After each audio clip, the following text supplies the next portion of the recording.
नमस्कार दोस्तों, एक बार फिर से स्वागत है आपका मेरे चैनल वेल्थ क्रिएटर पे। तो दोस्तों, आज हम बात करने जा रहे हैं एक और अपकमिंग आईपीओ की, जो कि आपको आज से यानी कि आज से ही ओपन हो रहा है। ये इसका पहला दिन है इस आईपीओ का, और काफ़ी जाना माना नाम भी है। आईपीओ का नाम है ओरेंट टेक्नोलॉजी। बेसिकली ये IT technology, IT driven company है।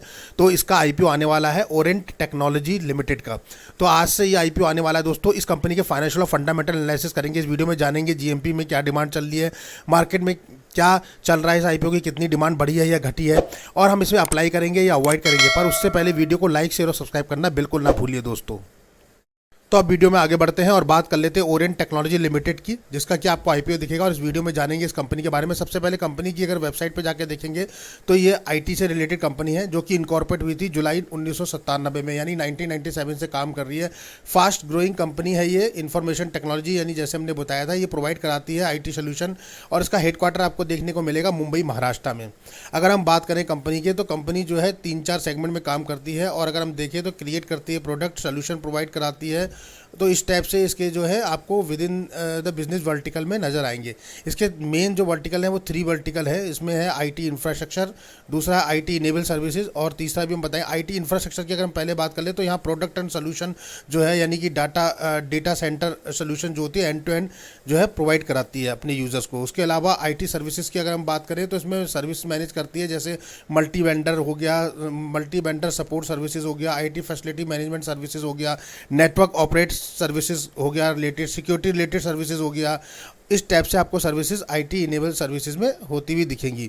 इसके तीसरे सर्विस की बात करें तो cloud and data management services है, जिसमें आपको दिखेगी क्लाउड और डेटा मैनेजमेंट सर्विसेज अपने कस्टमर को प्रोवाइड कराती हुई नजर आएगी कंपनी।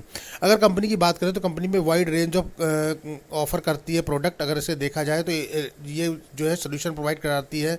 उसके अलावा देखें तो दे आर सर्व, अगर देखेंगे तो ये है सर्विस प्रोवाइड कराती है leading public and private sector entities में काम करती है। इसके जो कस्टमर है वो इंडस्ट्रियल है या बैंकिंग है, फाइनेंशियल सर्विसेज देखेंगे, इंश्योरेंस इंडस्ट्री में इसके कस्टमर दिखाई देंगे आपको, हेल्थ केयर में दिखाई देंगे, फार्मास्यूटिकल्स में भी आपको दिखाई देंगे। तो मतलब काफ़ी अच्छा इसका नेटवर्क आपको नज़र आएगा। कस्टमर सेगमेंट भी काफ़ी बड़े बड़े इसके आपको नज़र आएंगे। उसके अलावा देखें तो ये जो है जुलाई 1997 से कंपनी काम कर रही है, और आई सोल्यूशन प्रोवाइड कराने की काफ़ी बड़ी कंपनी है। हेडक्वार्टर इसका मुंबई में, जैसे कि हम बता ही चुके हैं। तो डेटा रिलेटेड मैनेजमेंट पे ये ज़्यादा काम करती है। तो इन शॉर्ट में हम देखें तो कंपनी जो है आईटी रिलेटेड कंपनी आप कह सकते हैं, जो कि क्लाउड पे, डेटा मैनेजमेंट पे, आईटी इनेबल सर्विसेज पे, तीनों पे फैक्टर पे काम करती है। अब बात कर लेते हैं फाइनेंशियल स्टेटमेंट की, यानी कंपनी का फाइनेंशियल फंडामेंटली कितना स्ट्रांग है। किसी भी कंपनी का फाइनेंशियल फंडामेंटली बताता है कि कंपनी की ग्रोथ कैसी है और इन फ्यूचर में कंपनी कैसा वर्कआउट करेगी। अभी हम देखें दोस्तों तो 4 साल का यहाँ कंपनी ने प्रोवाइड किया है, 2021, 22, 23 और 24, 4 साल का आपको फाइनेंशियल देखने को मिल रहा है। जहाँ की सबसे पहले अगर हम एसेट की बात करें तो एसेट आपको 112 करोड़ के नजर आ रहे हैं 2021 में, जो कि बड़े हैं। 176 करोड़ हो गया 22 में, 23 में बढ़ के 215 करोड़ और 24 में बढ़ के 311 करोड़। तो ठीक ठाक ग्रोथ कंपनी ने दिखाई है। आप देखेंगे बहुत सुपर ग्रोथ भी नहीं कह सकते, पर एवरेज ग्रोथ है। 112 करोड़ से 311 करोड़ की, मतलब 100 करोड़ का प्रॉफिट निकाला है कंपनी ने 4 साल में। तो बहुत ज़्यादा नहीं कह सकते। रेवेन्यू पीस की बात करें तो 248 करोड़ था 21 में, 22 में 459 करोड़, 542 और 606 करोड़ 24 में। यहाँ काफ़ी अच्छी ग्रोथ देखने को मिली है, मतलब एवरेज से ऊपर ग्रोथ आप कह सकते हैं। प्रॉफिट आफ्टर टैक्स की बात करें तो यहाँ भी काफ़ी अच्छा है। 13 लाख रुपए था, उसके बाद 33 करोड़ हुआ, फिर उसके बाद 38 करोड़ और 41 करोड़। तो प्रॉफिट आफ्टर टैक्स में कंपनी ने काफ़ी सुपर कराया। आप देख सकते हैं 13 लाख के प्रॉफिट से 41 करोड़ के प्रॉफिट पे लेके आई है 4 साल में। नेटवर्थ की अगर हम बात करेंगे तो वहाँ 61 करोड़ रुपए आपको दिखेगा 21 में, 22 में 94, 23 में 128 और 24 में 175। यहाँ भी कंपनी ने ग्रोथ दिखाई है, पर एवरेज ग्रोथ है, मतलब आप सुपर नहीं कह सकते। रिजर्व सरप्लस भी कंपनी के पास काफ़ी अच्छे हैं, 44 करोड़ से स्टार्ट किए थे, आज की डेट में 138 करोड़ कंपनी के पास रिजर्व सरप्लस है। बोरिंग की अगर बात करें, यानी कंपनी पे उधारी कितनी है दोस्तों, तो वो भी कंपनी ने काफ़ी अच्छा प्रदर्शन दिया है। उधारी में 9 करोड़ की उधारी थी, उसके बाद उसे 2 करोड़ करा, उसके बाद थोड़ा सा बढ़ गया 12 करोड़, और फिर अभी आज की डेट में 4 करोड़ है। तो यानी ओवरऑल देखें तो 9 करोड़ से उधारी घटा के 4 करोड़ पे आज कंपनी लेकर आ गई है। यानी कि 4 साल में जो है उधारी पे भी कंपनी ने कंट्रोल किया है, यानी डेब्ट पे भी अपने कंट्रोल किया है। तो काफ़ी अच्छे फाइनेंशियल फंडामेंटल दिखाई दे रहे हैं। मतलब अगर आप देखेंगे तो asset, revenue, profit after tax, net worth, reserve काफ़ी अच्छे हैं। उसके अलावा अगर आप देखेंगे तो कंपनी कैश रिच कंपनी है, क्योंकि जहाँ कंपनी पे उसके उधारी से ज़्यादा सरप्लस होता है वहाँ कंपनी कभी भी अपनी उधारी चुका सकती है, यानी कैश रिच कंपनी है। क्योंकि कंपनी पे 138 करोड़ रुपये का सरप्लस बचा हुआ है और 4 करोड़ का ही सिर्फ कर्जा है। तो और इसे आप डेब्ट फ्री कंपनी भी कह सकते हैं, ऑलमोस्ट डेब्ट फ्री कह सकते हैं, क्योंकि कंपनी पे कोई बहुत बड़ी उधारी दिख नहीं रही है दोस्तों। कुल मिला के फाइनेंशियली काफ़ी अच्छी कंपनी स्ट्रांग नज़र आ रही है यहाँ तक तो देखने पे। तो हम कह सकते हैं कि फाइनेंशियली कंपनी काफ़ी स्ट्रांग है। फाइनेंशियली फंडामेंटली अगर कंपनी की बात करें तो मार्केट कैपिटलाइजेशन कंपनी का 857 करोड़ के लगभग है, यानी कि एक स्मॉल कैप लिमिटेड कंपनी आप कह सकते हो, यानी स्मॉल कैप सेगमेंट की कंपनी है। आरओई की बात करें तो रिटर्न ऑफ इक्विटी की काफ़ी अच्छा है, 27 है, जनरली 15 से ऊपर अच्छा माना जाता है, तो 27% काफ़ी अच्छा है, एक्सेलेंट कह सकते हैं हम। आरओसी की बात करें, रिटर्न ऑफ कैपिटल एम्प्लॉयड, वो भी 28% है, यानी काफ़ी अच्छा एक्सेलेंट कैटेगरी का ये भी। आरओएनडब्ल्यू की बात करें, रिटर्न ऑफ नेटवर्थ, वो भी काफ़ी अच्छी है, 23% के लगभग चल रहा है, एक्सेलेंट है, मतलब तीनों ही कैटेगरी में काफ़ी अच्छा प्रदर्शन कर रही है कंपनी। ईपीएस की बात करें तो 11.57 है, जो कि आईपीओ आने के बाद 9.95 हो जाएगा। वहीं पीई की बात करें तो 17 पे ट्रेड कर दिया, 17.8, जो कि आईपीओ आने के बाद 20.7 हो जाएगा। वैल्यूएशन कंपनी ने थोड़ी सी हायर साइड पे रखी है, यहाँ वैल्यूएशन कंपनी थोड़ी और कम कर सकती थी, तो ज़्यादा प्रॉफिट बनने के और चांसेस हो सकते थे। पर कुल मिला के अगर ऑन एन एवरेज देखा जाए तो फाइनेंशियली कंपनी काफ़ी स्ट्रांग है, फंडामेंटली भी कंपनी बहुत स्ट्रांग है। अगर बात करें फंडामेंटली पैरामीटर्स में, आरओई की बात करें या आरओसीई की बात करें या आरओएनडब्ल्यू की बात करें, तीनों ही पैरामीटर पे कंपनी ने असम काम किया है, यानी कि यूनिक आपको काम दिखाई देगा करना काफ़ी अच्छा है, मतलब कि एवरेज से ऊपर जो है कंपनी प्रदर्शन कर रही है इसमें। तो फाइनेंशियली कंपनी काफ़ी स्ट्रांग है, फंडामेंटली काफ़ी स्ट्रांग है।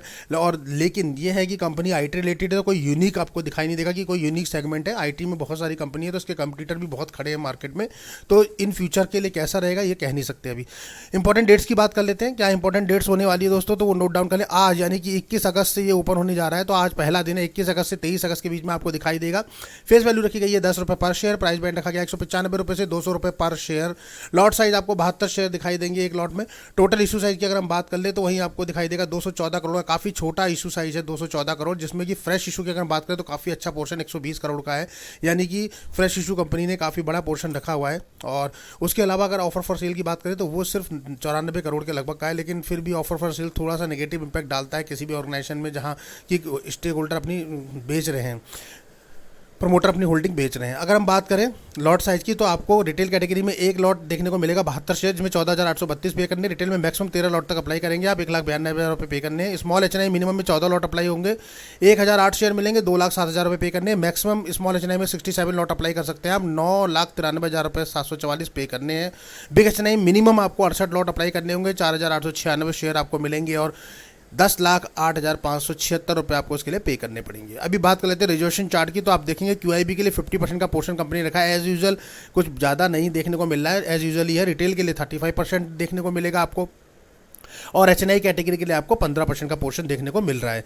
तो एज यूजुअल जैसे मोस्टली आईपीओ में होता है वैसे ही कुछ खास चेंज नहीं है, तो तीनों कैटेगरी को सिमिलर ही ऐसा दिया गया जैसे कि मोस्टली जनरली आईपीओ में आता है। प्रमोटर की बात करें तो अजय बलराम जी इसके वो हैं कि प्रमोटर, उसके बाद जयेश जी इसके प्रमोटर देखने को मिलेगा, उमेश नटवाल जी इसके प्रमोटर हैं, उज्ज्वल अरविंद मेहता इनके प्रमोटर हैं। तो प्रमोटर के पास जो होल्डिंग दिख रही है वो 97.96% है, यानी कि करीबन 2-2.5% की इक्विटी पहले से डाइल्यूट की गई है। मे भी शायद कोई कर्जा लिया है या डेप्थ लिया होगा तो कंपनी ने डाइल्यूट की होगी अपनी इक्विटी। इस आईपीओ के आने के बाद कितनी रह जाएगी ये अभी तक डिस्क्लोज कंपनी ने यहाँ नहीं किया है कि इस आईपीओ आने के बाद कंपनी के पास कितनी इक्विटी बचेगी।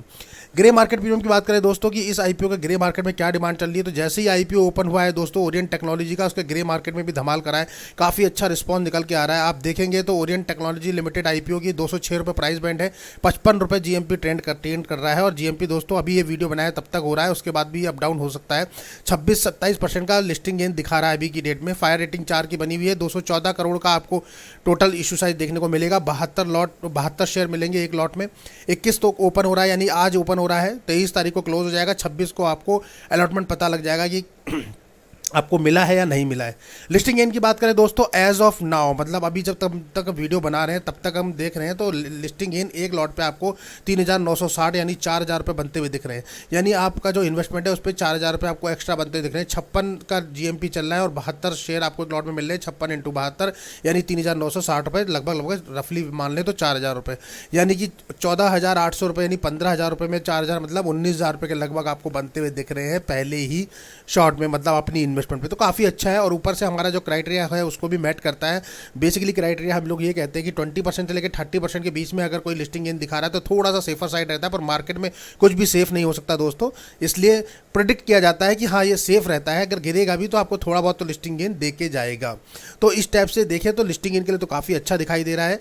और अगर लॉन्ग टर्म के लिए देखें तो भी कंपनी बुरी नहीं है, क्योंकि काफ़ी अच्छा है, पर अपने सेक्टर की यूनिक कंपनी नहीं है, इससे भी अच्छी अच्छी कंपनियां मार्केट में आईटी में जो कि काफ़ी अच्छा प्रॉफिट कर रही हैं। तो दोस्तों हम देखेंगे इसके डे 2 में सब्सक्रिप्शन स्टेटस क्या रहेगा, उसके बाद ही डिसीजन लेंगे कि हमें अप्लाई करना है या अवॉइड करना है, क्योंकि तब तक लिस्टिंग गेन के पर्पज से तो हमें पता लग जाएगा, लेकिन लॉन्ग टर्म के पर्पज से जो लोग हैं वो अपना डिसीजन बना सकते हैं। पर फिर भी यहाँ कोई बाय और सेल का रिकमेंडेशन आपको नहीं दिया जा रहा है। ये वीडियो सिर्फ नॉलेज पर्पज से बनाया है, आपको अपना रिस्क, अपना एनालिसिस खुद करना है और डिसीजन आपका फाइनल रहेगा कि आपको अप्लाई करना है या अवॉइड करना है। बिकॉज हमने यहाँ पे आपको फैक्ट और फिगर बता दिए, कंपनी से रिलेटेड आपको सारी चीज़ें बताइए, कंपनी का बिजनेस क्या है, कंपनी का प्रॉफिट कितना है, लॉस कितना है, कंपनी कैसी है, कंपनी आगे फ्यूचर में क्या करने वाली है, ये सब आपको पता लग चुका है। तो दोस्तों यहाँ पूरा का पूरा डिसीजन आपका रहेगा, हमारा कोई भी रिकमेंडेशन नहीं है कि आप इसमें अप्लाई करें या फिर आप इसमें अवॉइड करें, लेकिन आपको डिसीजन अपना खुद बनाना होगा। तो दोस्तों अगर वीडियो पसंद आए तो उसको लाइक, शेयर और सब्सक्राइब करना बिल्कुल ना भूलिए।